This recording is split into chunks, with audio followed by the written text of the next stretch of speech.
Ir desta para melhor, mas ir em frente. Ir desta para melhor, mas com toda a gente. Ir desta para melhor, num lugar diferente. Ir desta para melhor.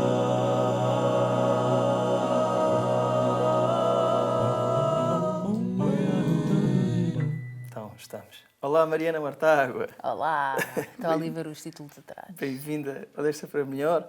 Ainda bem que conseguiste arranjar aqui um tempinho entre a tua vida louca, que já vou perguntar um bocado como é que é a tua vida, mas a primeira pergunta que eu tenho, que é uma questão essencial, que muita gente tem e que te quer fazer, é porquê é que as pessoas de esquerda são todas drogadas e não percebem nada de economia, mesmo quando têm um doutoramento na área, como é o teu caso? Está nos genes. Como é que... Está nos genes, é que as pessoas de esquerda têm uma Nascem- limitação intelectual que Pois. nos impede, embora os melhores economistas de interpretar o mundo, sempre de sempre, tenham sido sempre antiliberais, Não que é o acredito.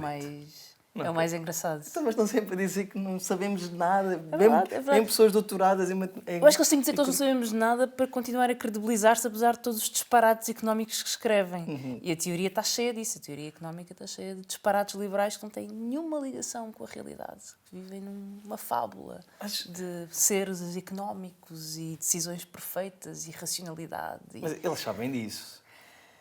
Eles sabem, mas se admitirem que o mundo não é assim, as suas teorias já não encaixam e depois não conseguem dizer que só baixando os ordenados é que se pode criar mais emprego, que a austeridade faz sentido. Não, baixando impostos.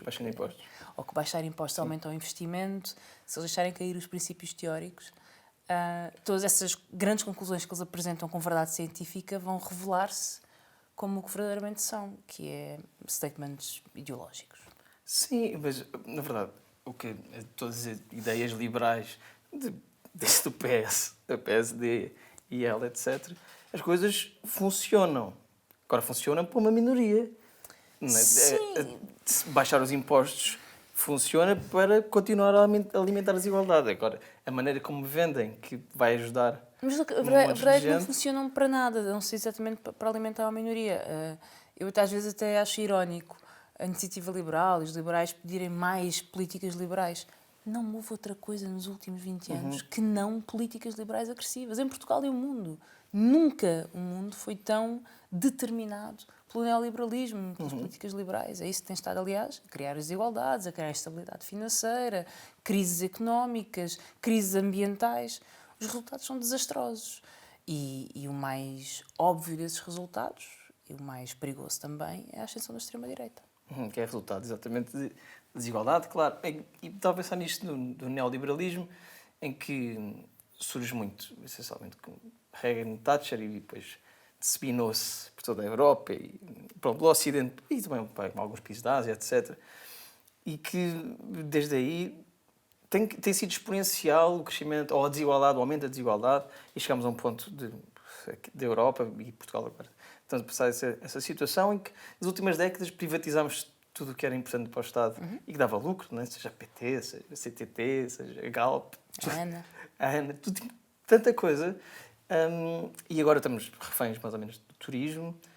E como é que tu vês esta situação em que chegamos a um ponto, e depois já podemos afinalar um bocado mais a habitação, etc., mas em que as pessoas estão desesperadas? Como é que chegamos aqui?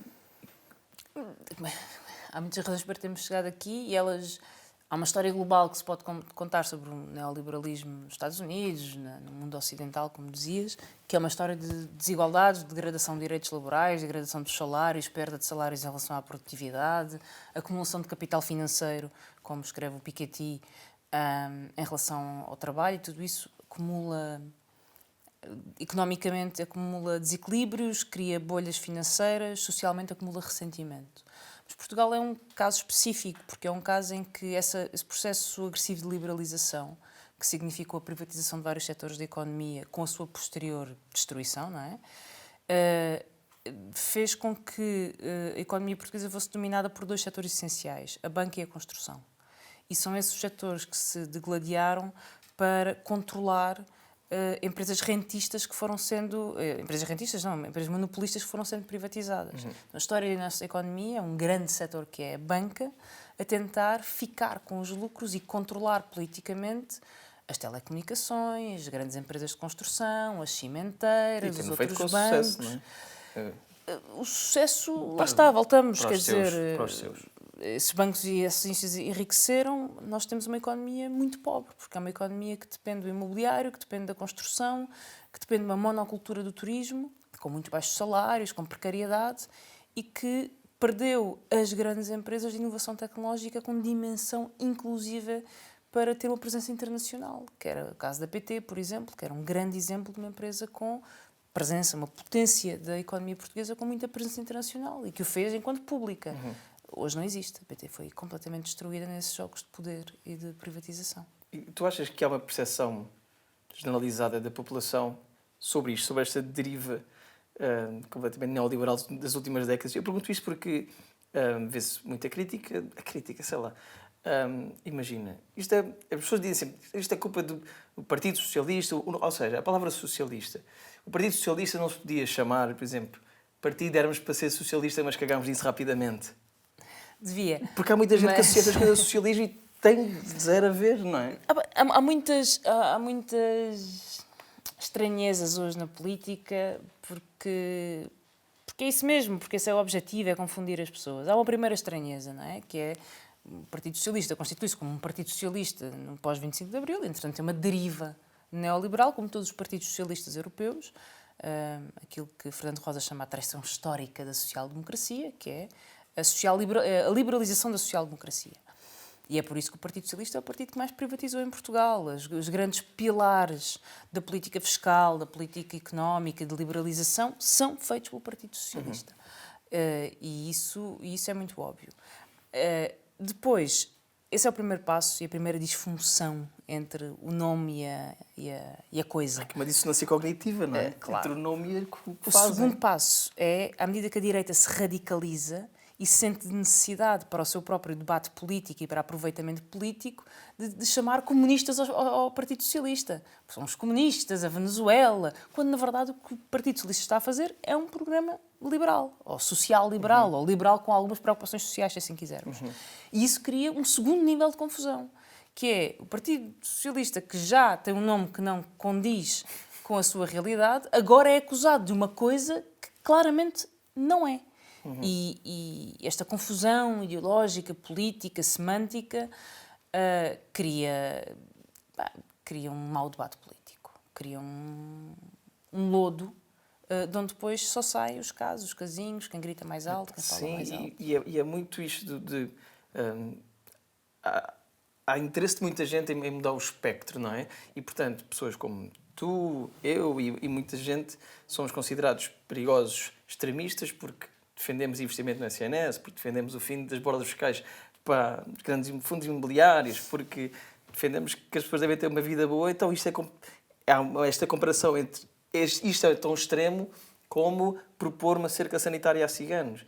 Este debate de estarem constantemente a chamar extremistas ao Bloco, ao PCP, quase ao LIVRE, e repararem na extrema-direita, beneficia muito o centro, que é altamente capitalista e neoliberal. Beneficia o centro e, obviamente, beneficia a extrema-direita também, porque, de alguma forma, acaba por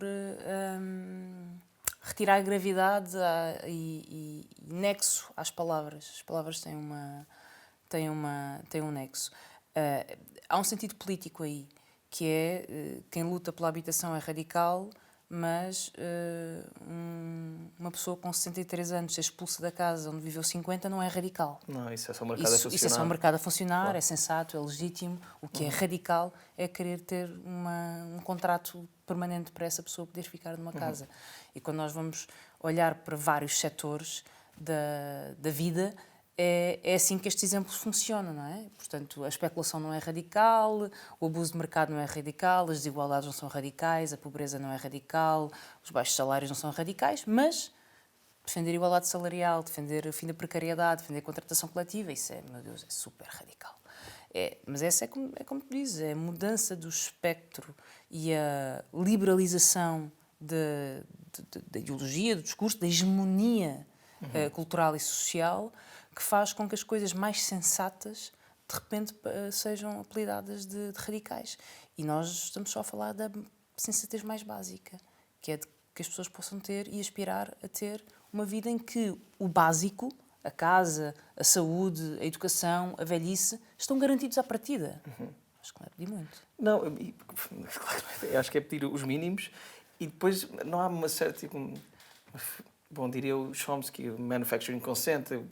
Aqui eu acho que há um papel também muito importante da comunicação social e da quantidade de pessoas de direita em horário nobre que contribuem muito, muito para isto. Para isto que estamos a dizer, no sentido de ser considerado mesmo radical, nós exigirmos que casa seja um direito, não é? Que equiparam, sei lá, uma pessoa passar fome é tão violento como uma montra que foi pintada. Mas isso quer dizer, nós só olhamos para as discussões que havia nos Estados Unidos no tempo da escravatura e os anti-escravagistas eram radicais. Perigosos radicais, aliás, porque defendiam o fim da escravatura. E as feministas eram radicais porque queriam o voto às mulheres. Quem quer proteger o privilégio de uma minoria apelida tudo aquilo que o ameaça de radical. E é isso que está em causa. É radical quem ameaça o privilégio de uma elite, de uma minoria. Mesmo que isso signifique defender a vida boa para a maioria, para toda a gente, na verdade, porque essa elite não vai deixar de ter uma vida boa. Vai deixar de ter uma boa vida. Mas isso só é possível com o que o Gramsci diria, este processo de construção de hegemonia, de uma superestrutura cultural que permite impor este tipo de raciocínio, não é? E por isso é que há tanto sucesso para as ideias liberais, e para os partidos liberais, porque é o status quo, é o senso comum. E depois, mesmo do ponto de vista estrito político, há um outro problema. Repara que é sempre possível liberalizar, é sempre possível baixar impostos aos mais ricos, é sempre possível criar mais benefícios fiscais para investimentos especulativos, e aí não se põe o problema da estabilidade. Mas sempre que queremos aumentar os impostos aos grandes lucros ou à especulação, que não há estabilidade financeira. Não, e cai logo o karma e trindade, aquilo já tem é possível gastar 1.000 milhões num benefício fiscal ou não cobrar à EDP que vendeu as barragens 1.000 milhões e não há problema nenhum. Mas se dissermos 1.000 milhões para pagar aos professores as carreiras, que irresponsabilidade orçamental. Claro. Portanto, há dois pesos e duas medidas que fazem com que umas alternativas pareçam perfeitamente naturais, benefícios fiscais, gastar dinheiro com isso, apoio às grandes empresas, mas que outras pareçam impossíveis. Por exemplo, investimento nos serviços públicos. Sim, e no meio disto, ainda recentemente vem Medina anunciar com pompa e circunstância resultados do déficit, melhores resultados dos últimos não sei quantos anos. Não faças falar disso. Não, vamos ter que falar porque eu acho que foi ofensivo. É ofensivo. É mesmo ofensivo nestes anos, aqui 2022, 2023, e nesta altura, manifestações pela habitação, manifestações pela vida justa, claro. Casos diários de pessoas a passar fome, sem casa, etc. E vem aquele senhor orgulhoso e feliz dizer não faz mal que vocês estejam todos na merda porque olhem o PIB. Se quiser. Sim, isso quer dizer que o PS se rendeu absolutamente à cartilha. Se queremos maior prova que o PS se rendeu absolutamente à cartilha neoliberal, se quiseres, mais pura e dura, é essa. É que a medida do sucesso para o Partido Socialista é não é contas certas. Eu rejeito a ideia das contas certas. As contas são erradas. Nunca sistematicamente violam aquilo que foi prometido no Parlamento e acordado no Parlamento, sistematicamente violam as previsões que fizeram em relação à receita fiscal e não tens contas certas se o país não funciona, se os serviços públicos se degradam.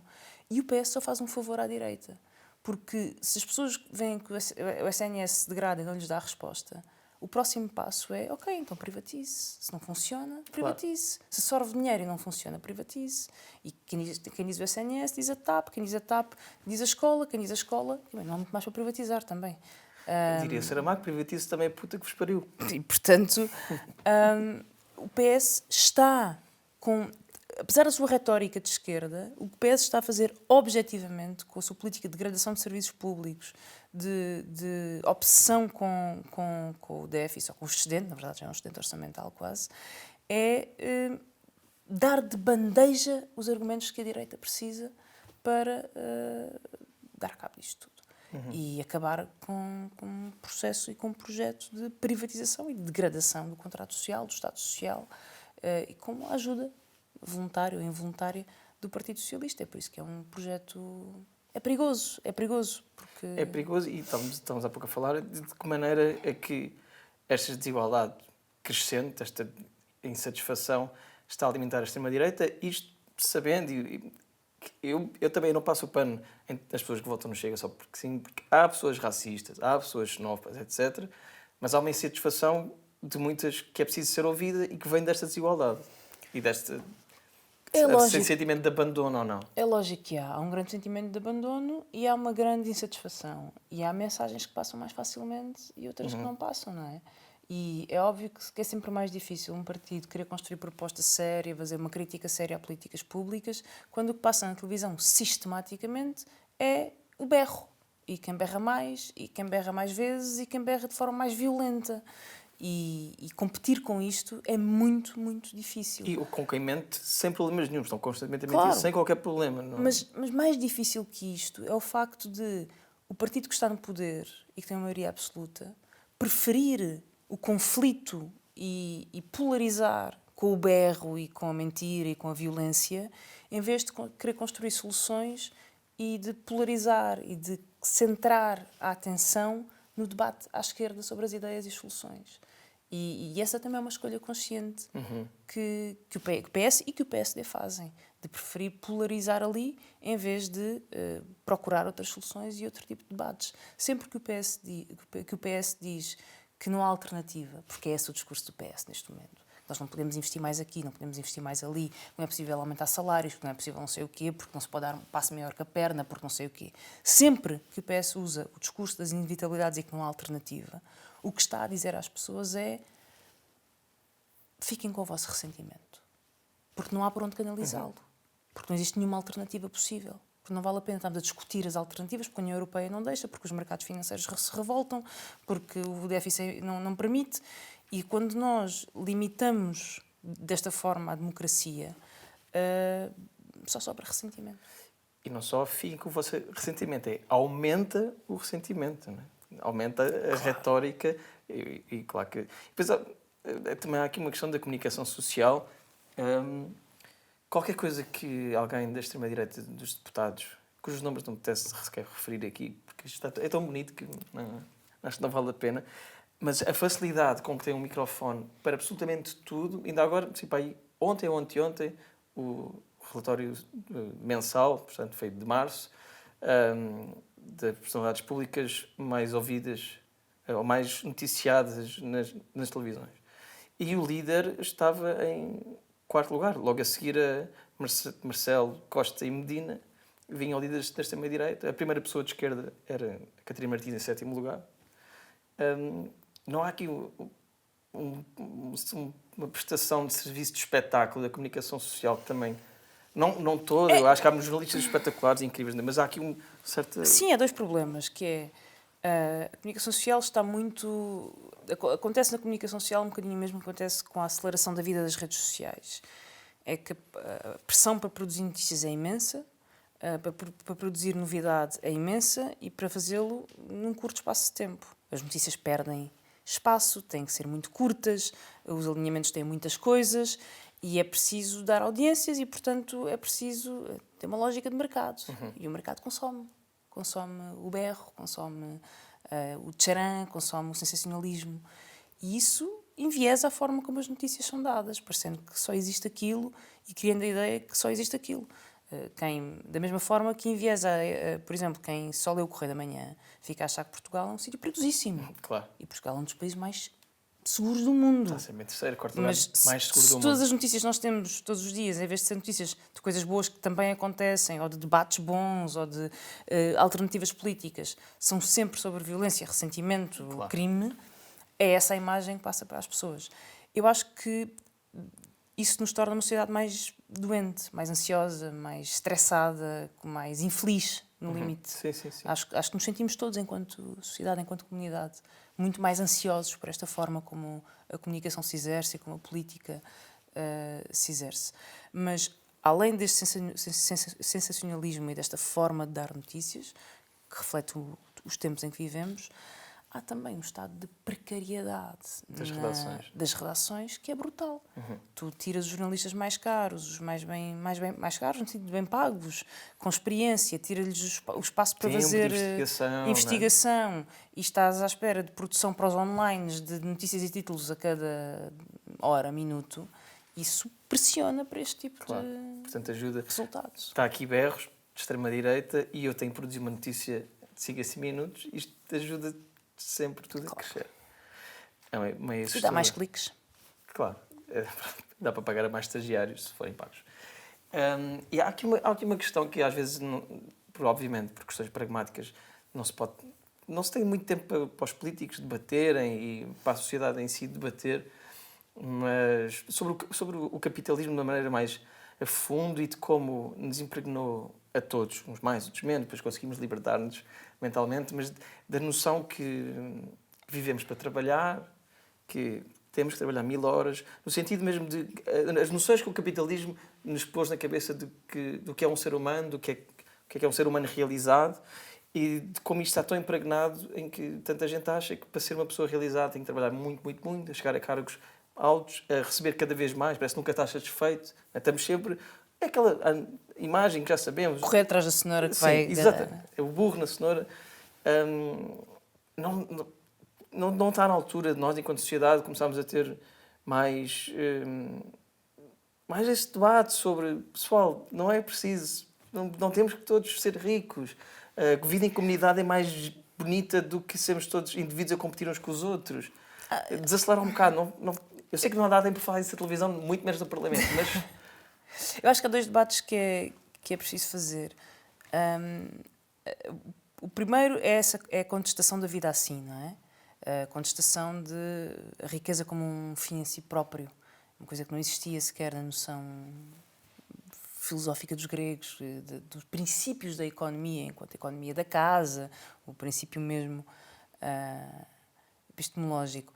E, portanto, a ideia de riqueza enquanto um fim em si próprio é uma ideia relativamente recente, é a ideia do capitalismo, mas que não cria uma sociedade nem mais saudável, nem mais realizada, nem mais eficiente, nem mais capaz de se proteger a si própria e aos seus. Portanto, há esse problema de que objetivos é que temos para nós e como é que os realizamos. Mas há um outro problema por trás dessa imagem, é que a maior parte das pessoas que têm a cenoura para a qual correm nunca vão ser ricas. E há uma sociedade que lhes diz que isso é por culpa delas, que elas não são ricas porque não se esforçaram o suficiente, não são ricas porque não têm mérito, não são ricas porque não quiseram o suficiente. E isso é uma outra camada de pressão, de doença, de opressão, que é quem nunca consegue. Que é a maior parte da população. Que é a maior parte, porque quem tem o background, quem tem a herança, isso está estudado, está mais do que estudado. Quem parte da frente tem muito mais chances de conseguir. Estás a dizer que trickle-down economics não resulta? É isso que me estás a querer dizer? Que o mérito não é o único critério meritocracia não é uma coisa a sério. De avaliação. E quem diz que o capitalismo liberalizado... há aquela imagem sempre que, não é, que o comunismo, as pessoas querem todos pobres e o liberalismo querem todos ricos. Eu peço desculpa, nunca se criaram tantos pobres e tanta desigualdade como agora. Porque a miragem dos vamos todos ser ricos é uma impossibilidade, isso não existe. Porque são 2 realidades que existem de forma oposta. Claro. A riqueza é sempre por comparação. Claro. Umas pessoas são ricas porque são comparadas com as outras e porque são exceção perante as outras. É por isso que são ricas. Caso contrário, não seriam ricas. Portanto, só há riqueza porque há pobreza e porque a riqueza é a exceção da pobreza. Portanto, a ideia de que vamos todos ser ricos é uma mentira que se conta. O que é preciso é que todos acreditem que podem ser ricos. Porque se eu acreditar que posso vir a ser rica, eu não quero que taxem os ricos. Pois, é isso que acontece muito nos jovens que votam agora claro, nesse liberal, etc. Temos jovens que ganham 900 euros e são estagiários e a recibos verdes a defenderem as políticas que defendem o Elon Musk. Exato. E pessoas que ganham o Elon Musk. E esse é um problema. E depois ainda há outra distorção que a mim me incomoda ainda mais, que é este sistema nunca produziu tanta gente lixada, para não dizer outra palavra que tu podes, mas eu não posso. Sim. E sobretudo jovens. E depois o sistema dá a volta. Eu digo, o sistema não é um papão, é a forma como funciona a economia e como os novos trabalhos, como se apresenta, o que é ser influencer, o que é ser blogger, o que é ser vlogger, o que é viver das redes sociais, como se fosse sempre uma panaceia e um paraíso, em que tu não tens dinheiro para arrendar uma casa, vais viver para um quarto de 10 metros quadrados ou para uma caravana porque não tens dinheiro para arrendar uma casa, mas a seguir fazes a tua vida miséria e precária com um Instagram a mostrar que uma vida numa caravana é incrível. É sempre o romance, o romantizado da pobreza, da precariedade. E essa é a maior ironia de todas, não é? Tu só estás ali porque não tens dinheiro para uma casa. Mas apresentam-te depois essa solução da precariedade total como se fosse novo mundo. Sim, e depois saem artigos a dizer 10 receitas para poupar na comida, agora que a inflação está tão alta. Eu não quero receitas para poupar, eu quero comer em condições sem estar a ser roubado pelos supermercados. Óbvio. Portanto, esta romantização da precariedade total, não é? Como se isso fosse uma aventura ser pobre, como se fosse uma aventura, um desafio seres precário e não teres dinheiro para uma casa. Não é suposto não teres dinheiro para uma casa. Não é suposto. E nós banalizarmos isso e ainda acharmos que isso é um desafio para ganhar dinheiro no Instagram a vender as fotografias da tua vida miserável numa relote, é a destruição total da nossa vida. E não é de todo uma crítica a quem o faz. De todo. Por favor, não o vejam como isso. Sim. Eu acho que é o que esta economia nos obriga a fazer. E não acho que seja... Por isso é que estava a puxar este assunto, que é esta mentalidade capitalista pervasiva que não se manifesta só nas medidas neoliberais dos governos. É nesta mentalidade que nós vemos à volta e o pessoal quer ter mais carros, ou ter 2, 3 e quer comprar roupa nova. As pessoas podem ser vaidosas à vontade, mas para quê? Nós, quando morrermos, não vamos levar nada connosco. Porque há um vazio em todo o resto, não é? E a riqueza não nos dá imortalidade. Porque cada vez mais pessoas procuram... não só terapia, porque terapia acho que devíamos todos procurar em algum momento. Sim. Mas sentem essa necessidade, não é? E a ansiedade tem níveis brutais em todas as sociedades, mas em Portugal a carga horária que põe nas pessoas, esta pressão de alcançar o sucesso, seja lá o que isso for. Os life coaches, os apoios enfim, do self-care, as pessoas sentem necessidade... A indústria agora de mental wellness, não sei o quê, está a gerar milhares de milhões já em todo o por causa disto, que é o mais outro contrassenso do capitalismo. Porque é uma indústria feita a partir do mal-estar que causa uma sociedade que só vive nesta obsessão do sucesso, do mérito e do dinheiro. E isso está a pôr-nos doentes. E há uma indústria que vive com o facto de nós estarmos a ficar doentes por vivermos nesta sociedade. Então é uma pescadinha de... E que é uma coisa que, sim... Agora, felizmente, fala-se cada vez mais de saúde mental, e ainda bem, mas poucas vezes se fala de como este modo de vida e o capitalismo é uma das maiores causas do burnout, da depressão, da ansiedade. Claro que há doenças genéticas e a esquizofrenia, e é importante falar de bipolaridade, todas as coisas. E eu agora não quero estar aqui a dar uma psiquiatra, como soubesse imenso, mas está provado que este modo de vida causa imensos problemas de doença mental. Sim, são as causas sociais e políticas da doença mental. Precisa ter muito cuidado, porque uma parte da doença mental é química e, portanto, é um foro patológico. Mas também há um processo, e com todo o cuidado que devemos ter, sensibilidade que devemos ter, também há um processo de patologização de causas sociais. Ou seja, tratamos os sintomas e não tratamos a causa. E a causa é social e é política. E está a ser sempre encarada como se fosse apenas uma patologia ou uma disfunção física. E não é. Não é só. Não é sempre. E só fazer aqui um à parte, e recomendo muito a série documental de jornalismo de investigação do Fumaça sobre saúde mental, para não sermos nós aqui a falar sobre isto. É uma série incrível, eles são incríveis, fica a recomendação. E eles abordam também tudo isso. A série tem muitos episódios e vão a todos os pontos, sendo também isto uma das questões. Portanto, eu agora perguntar, como é que podemos passar um bocado... Como é que podemos chamar os jovens e todas as pessoas no geral de volta à comunidade, à importância do sucesso? Porque é que o sucesso, em vez de ser medido em riqueza, não é eu sou bem-sucedido porque sou um bom amigo, sou um bom pai, sou um bom filho, tenho vários hobbies e minha preocupação principal não é de ser cada vez mais rico. Como é que voltamos um bocado ao amor e à comunidade? Sei lá. Muito romântica. Pois, não sei se podes perguntar isso a uma materialista no sentido... Sim, histórico. Histórico, não no sentido... eu não sinto...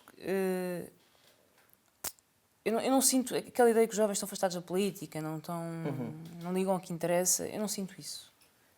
E acho que basta ir às manifestações da greve feminista para perceber que não é isso que se passa. Greve climática. Basta ir às manifestações da greve climática para perceber que não é isso que se passa.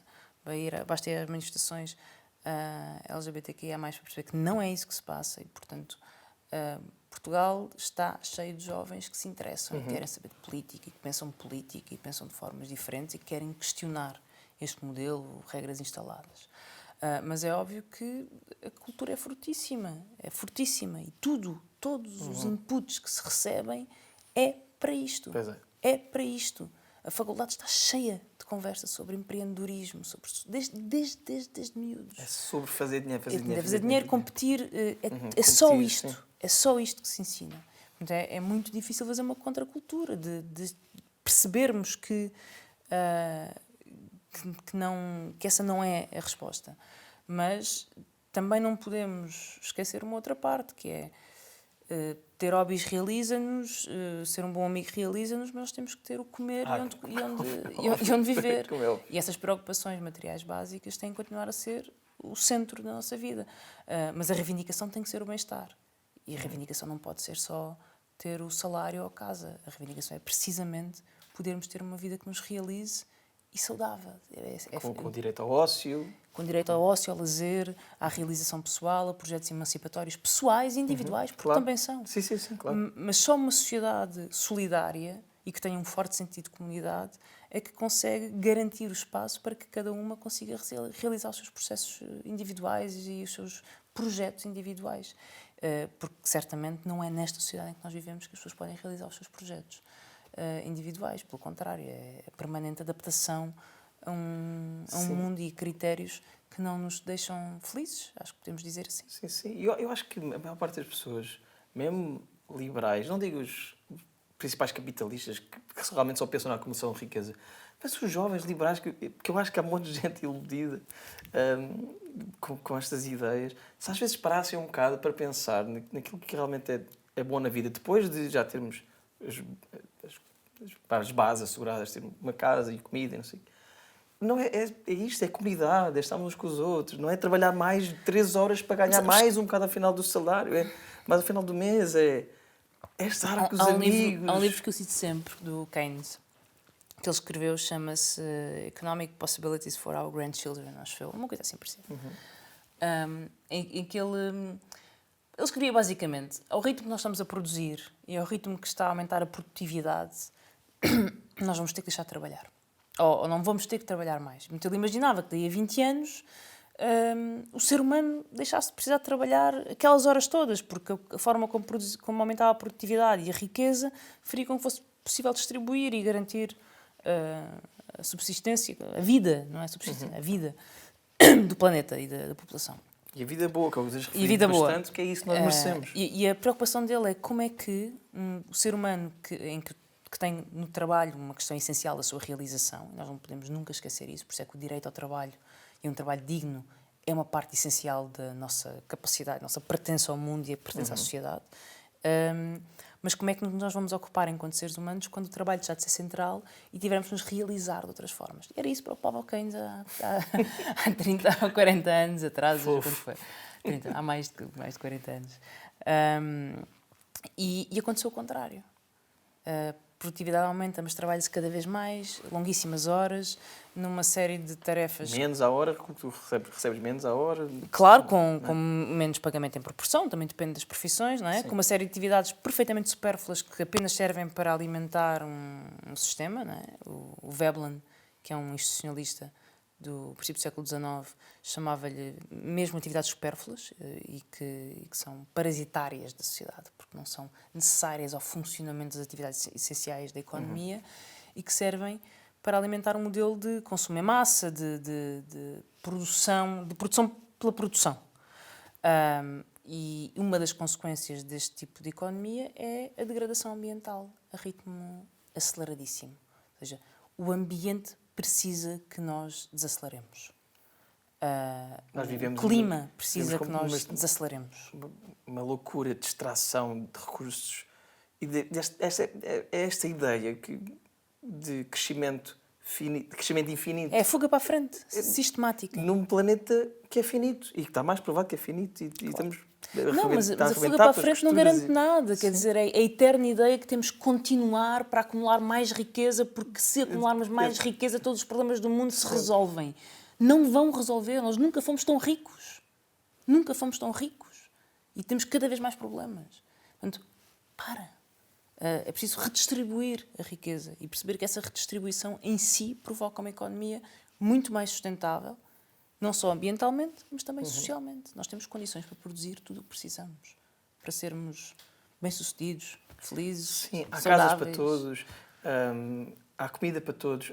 Aliás, a comida que é produzida todos os anos dá para alimentar, isto quem quiser pode ir já investigar, mas dá para alimentar 2 vezes a população e ainda sobra. E, no entanto, todos os anos, além de serem deitadas ao lixo milhões de toneladas de comida boa, porque é preciso manter o preço, morrem 9 milhões de pessoas por ano, mais ou menos, sendo que cerca são 3 milhões de crianças. Se o capitalismo é tão bom, como é que isto acontece? Não é?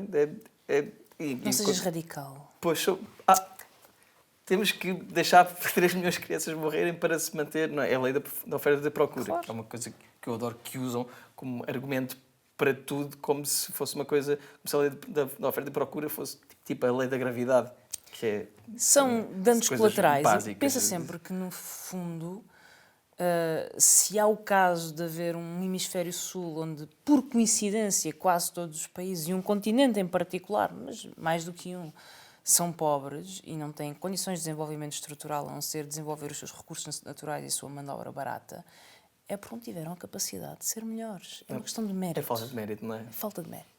Todos os países pobres só são porque... Há coincidência de serem todos no sul. Parem de ser pobres. Parem. Mas é por incapacidade dos seus quadros. Não formaram quadros sim. Com mérito e capazes. Sim. E por isso é que são pobres.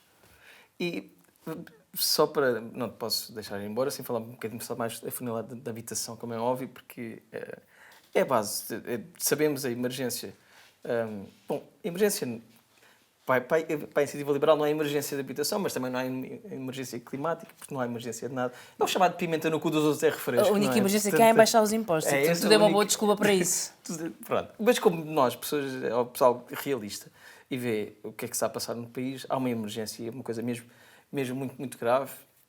E eu acho que as medidas do governo quase nada são eficazes, é muito areia para os olhos, porque estruturalmente não muda nada, mas quero saber o que é que tu achas e o que é que devia estar a ser feito. Eu acho que há um problema gravíssimo desde há 10 anos para cá e, portanto, não há nenhuma novidade. Há muito tempo quem vê o que se passa diz que há uma emergência e uma urgência na crise da habitação. E ela é mais um sintoma de uma economia que transforma tudo num ativo financeiro. Tudo pode ser transformado num ativo. E a habitação foi transformada num ativo financeiro. Não é só em Portugal que se passa, é também em Portugal porque teve características muito específicas.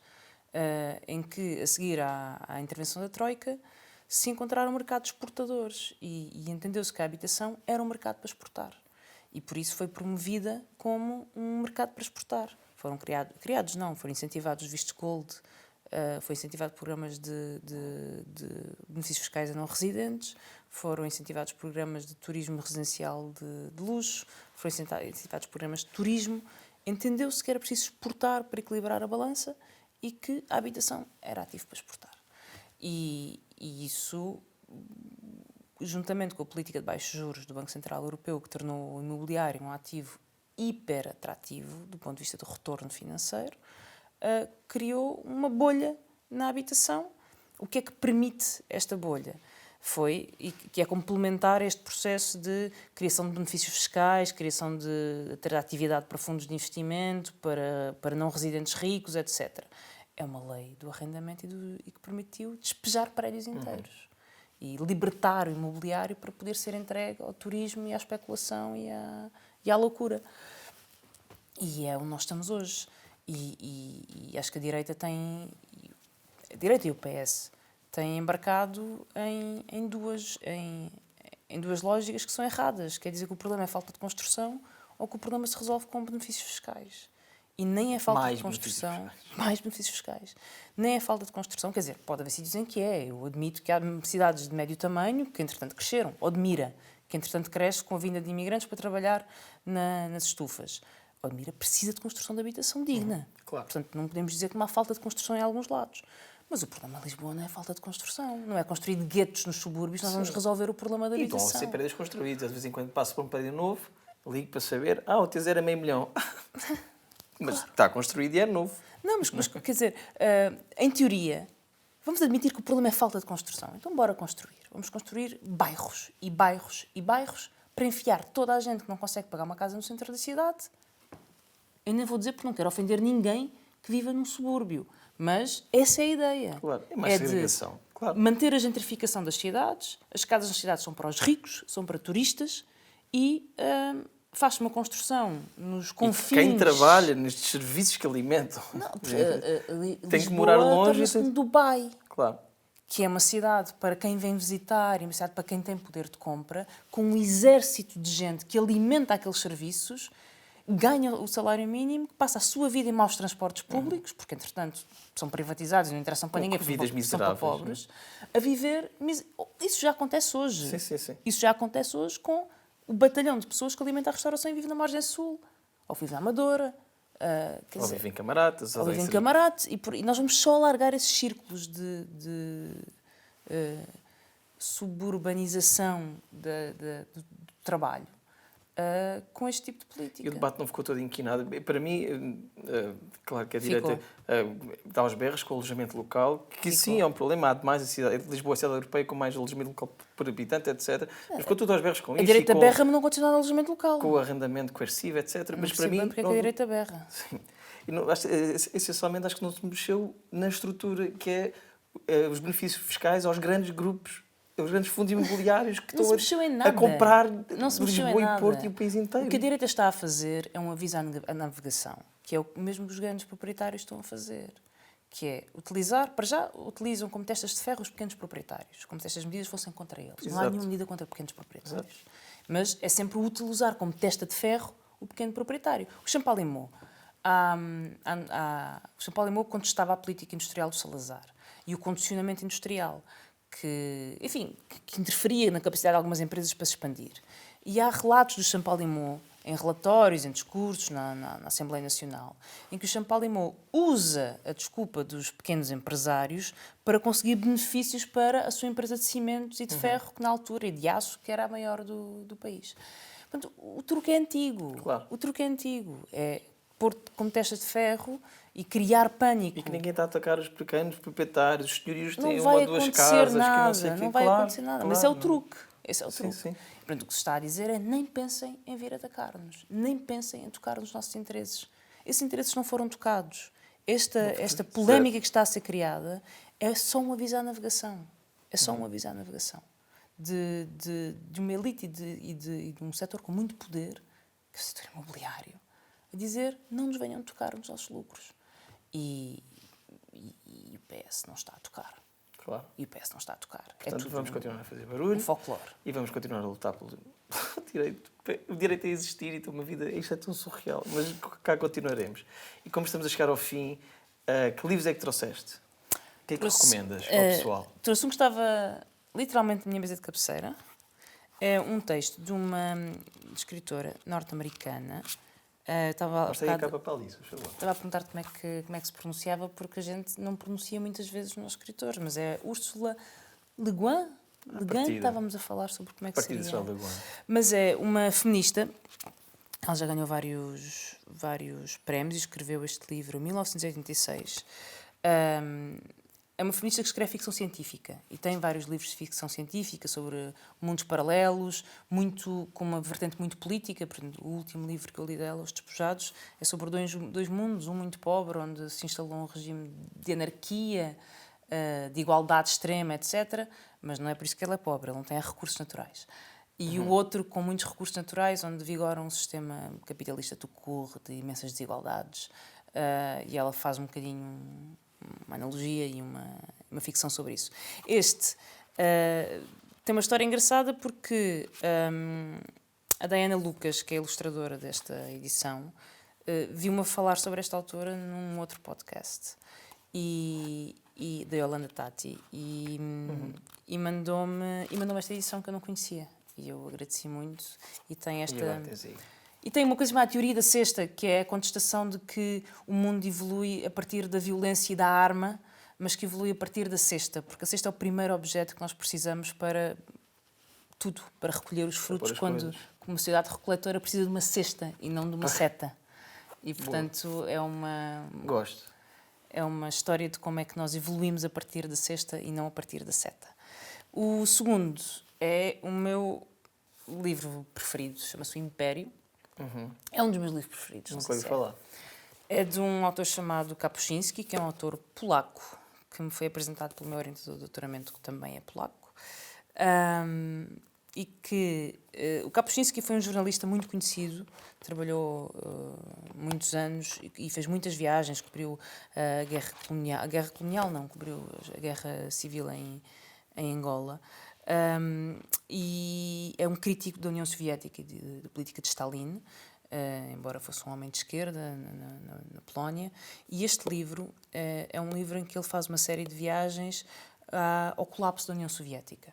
E que, portanto, vai desde a Sibéria até a Arménia, fazendo a história desses países, dessa União Soviética já em colapso. O Kapuscinski tem uma coisa interessante, ninguém sabe muito bem, ele é criticado por isso, onde é que para a narrativa jornalística e onde é que começa ficção? A sua interpretação dos factos. Certo. Mas eu acho que isso dá mais graça. Há uma biografia dele que foi publicada há pouco tempo que se debruça sobre esse assunto. Mas há várias edições em português. O Império é dos poucos que eu acho que está mais ou menos esgotado, não foi reeditado ainda. Peço que o façam. Vamos, pronto, fica aqui o incentivo e eu vou sugerir estes. Do Paul Mason, Como Travar o Fascismo, estiveste a ouvi-lo há dias, estavas a dizer, sim. E eu acho que o livro há meses, sim.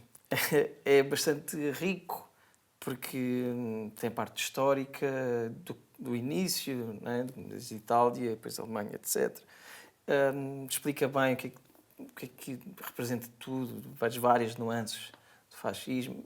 Pronto, que as pessoas às vezes pensam, mas isso é bem fascismo, mas aquilo não foi... É fascismo, é tudo um lixo, pronto. E depois... Mas ele acaba depois também com alguma esperança e não é um livro trágico, não há solução. Há solução, pronto. E a solução, e como já falámos aqui, além do amor e da empatia, não é preciso realidade e políticas que deem vida boa às pessoas, que é isso que as pessoas querem. Depois, para o pessoal da Yale, está aqui, vale muito a Bíblia do antimérito. Antimérito não, porque eu acho que o mérito deve ser respeitado. Não, sim, mas aqui a ficção do mérito. Isso, mas aqui explica muito bem porque é que não funciona e até porque é que não temos que viver com esta loucura do mérito, porque as pessoas têm talentos diferentes que vêm do acaso, vêm coisas do género, depois já para não falar depois de todas as circunstâncias sociais, claro, em que cada um de nós pode desenvolver ou não as suas competências. Estou um pouco mais de meio e já recomendo, estou a gostar muito, é muito interessante. E da nossa patrocinadora UCA, quem agradeço a possibilidade de fazer este podcast, gosto muito, ficou combinado que eu escolheria um livro que ainda não tinha lido do seu catálogo e que me daria em duplicado para oferecer à convidada, no caso. Eu quero olhar para ele. E, portanto, obrigada. Pronto. Há bocado disseste que eram escolhas óbvias, mas... Não, mas não disse isso como uma crítica. Desde que gostes, eu percebo. E, portanto, obrigado por teres vindo. Última pergunta. Espera, tem aqui o gráfico, desculpa. Antes de... ver que eu gosto de gráficos. Ui, pronto, a economista gosta de gráficos. Péssimo economista, segundo os livros. Exato. Última pergunta. Como é que vamos desta para melhor? Vamos desta para melhor, sendo melhor uma vida boa quando recentrarmos o debate político e permitirmos que a esquerda, com o seu contributo, possa lutar por uma vida saudável, com felicidade, com bem-estar, com casa, com saúde. Acho que é essa a nossa luta, mas saber que isso se faz com luta social e com luta política. Cá estaremos todos os dias. Obrigado por teres vindo. Força para este novo percurso. A esquerda precisa de ti, o país precisa de ti, o Bloco precisa de ti. Obrigado por teres vindo. Obrigada. Até já. Obrigado à equipa, como sempre, e nós voltamos no próximo episódio. Ir desta para melhor, mas ir em frente. Ir desta para melhor, mas com toda a gente. Ir desta para melhor, num lugar diferente. Ir desta para melhor.